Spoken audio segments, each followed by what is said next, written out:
Top HFY stories, Alluring Steampunk adventures. The airship Nebula's Grace glided silently through the twilight skies, its brass gears whirring in harmony with the hum of its crystal-powered engine. The vessel was captained by none other than the legendary Aurora Fenwick, a brilliant inventor and a daring adventurer, known for her sharp wit and unmatched engineering skills. Aurora leaned against the polished oak railing of the ship's deck, her signature goggles perched on her auburn curls. A sleek corset with intricate brass detailing hugged her figure, accentuating her confident stance. The setting sun cast a golden glow on her crew, a group of bold individuals who shared her unshakable belief in the resilience of humanity and their ability to overcome any challenge. The adventure began when an encoded message reached the crew, a call for help from the distant, mist-shrouded city of Gildenvolt. The message described a mysterious clockwork artifact, the Heart of Eternity, stolen by rogue automatons. Without it, the city's power grid would fail, plunging it into darkness. As the Nebula's Grace docked at Gildenvolt, Aurora and her first mate, Celine Marsh, surveyed the bustling streets below. The city was a marvel of steam and steel, its towering spires adorned with spinning gears and glowing lamps. Yet, an air of unease lingered among the citizens, who whispered tales of the rogue automatons lurking in the shadows. The crew wasted no time. Aurora's quick-thinking mind devised a plan to infiltrate the automaton factory, where the artifact was rumored to be hidden. The journey wasn't without peril. Hidden traps and mechanical sentinels tested their ingenuity at every turn. Celine, clad in a sleek, gear-laden coat, wielded her custom-built plasma whip with precision, clearing their path with deadly grace. Inside the factory, the team discovered the artifact guarded by a towering automaton, its glowing eyes scanning for intruders. Aurora took charge, using her steam-powered grappling hook to swing across the room, dodging streams of molten metal. Her crew worked in unison, using their unique skills to distract the automaton while Aurora carefully disabled its core. With the Heart of Eternity secured, they made their daring escape as the factory's alarms blared. Back in Gildenvolt, the artifact was restored, bringing the city back to life. The citizens cheered for the crew of the Nebula's Grace, their faith in humanity's ingenuity and courage reaffirmed. As the ship soared into the night, Aurora reflected on their victory. "We might live in a world of brass and steam," she said to Celine, "but it's our spirit that powers it all."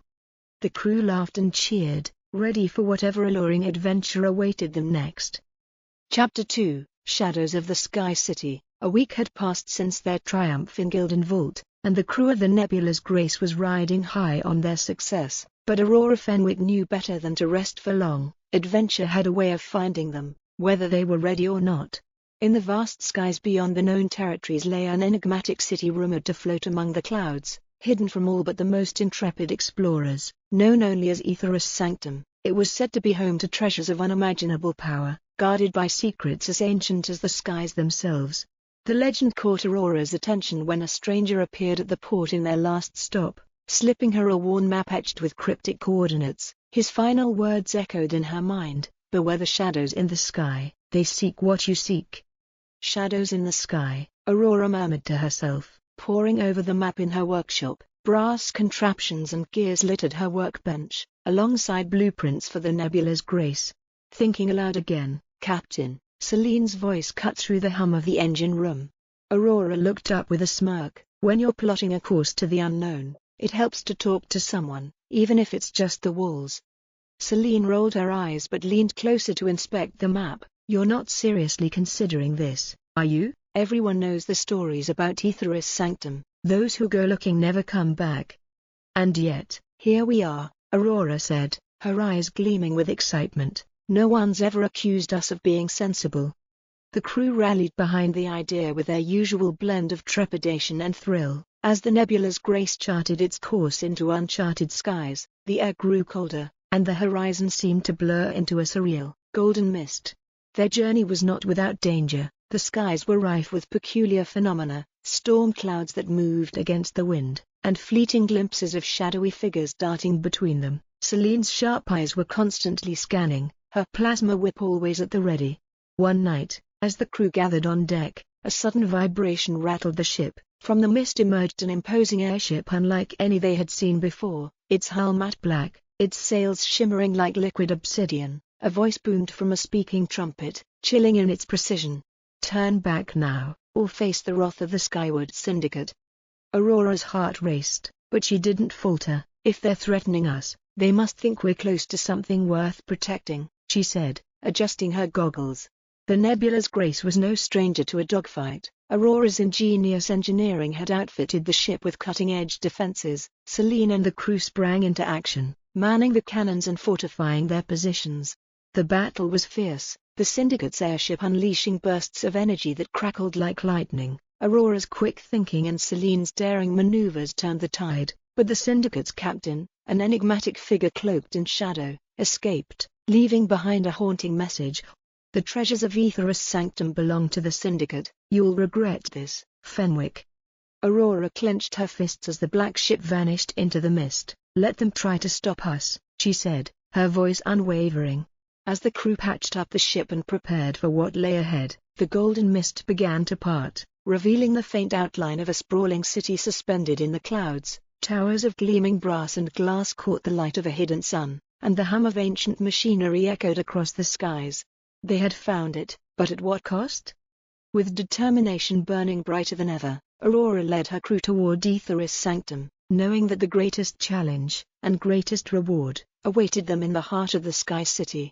Chapter 3, The Clockwork Guardians. The nebula's grace approached Aetherus Sanctum with the cautious reverence of a hunter stalking its prey. The city glistened in the twilight, its towers spiraling like the fingers of a colossal clock. Each one was an intricate masterpiece of brass, copper, and glass, humming with the life of gears and pistons that powered the entire floating metropolis.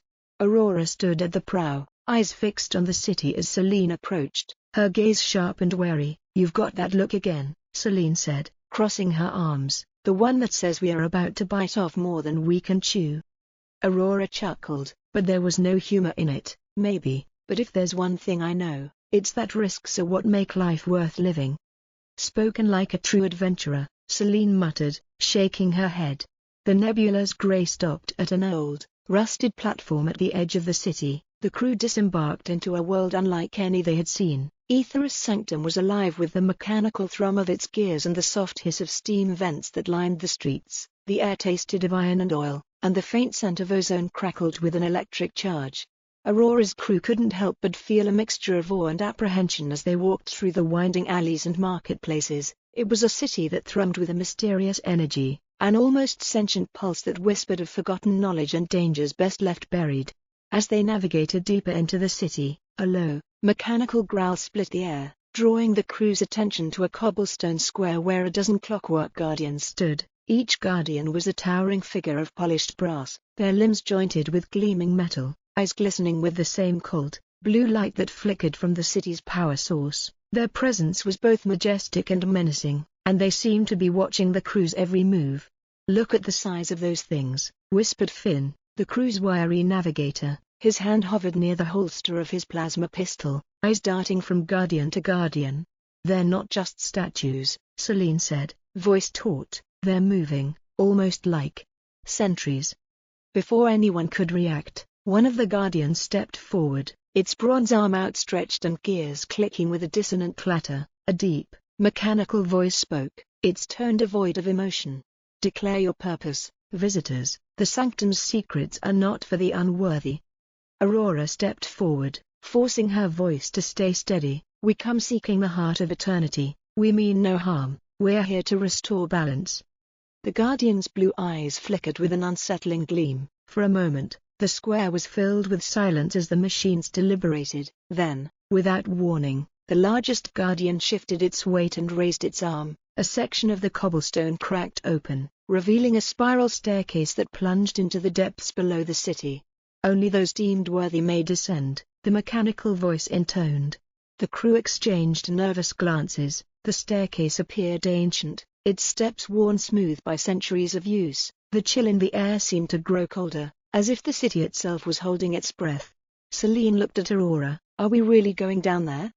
Aurora nodded, her expression resolute. There's no turning back now. The crew gathered their gear and descended into the darkness, the light from the square fading as they moved deeper into the bowels of Aetherus Sanctum. The deeper they went, the more the air seemed to hum with an otherworldly energy. At the bottom, the stairs opened up into a vast chamber, Illuminated by pulsing orbs of electric blue light that hovered in midair, the chamber was filled with intricate machinery, cogs as large as houses, pipes steaming with controlled pressure, and a colossal, ornate pedestal at its center. There, glowing with an otherworldly light, was the heart of eternity. It was more beautiful and powerful than Aurora could have imagined, but before she could reach for it, the shadows in the rooms shifted, and from them emerged figures, mechanical, agile, and crowned with gears. The Skyward Syndicate had found them. The battle was about to begin.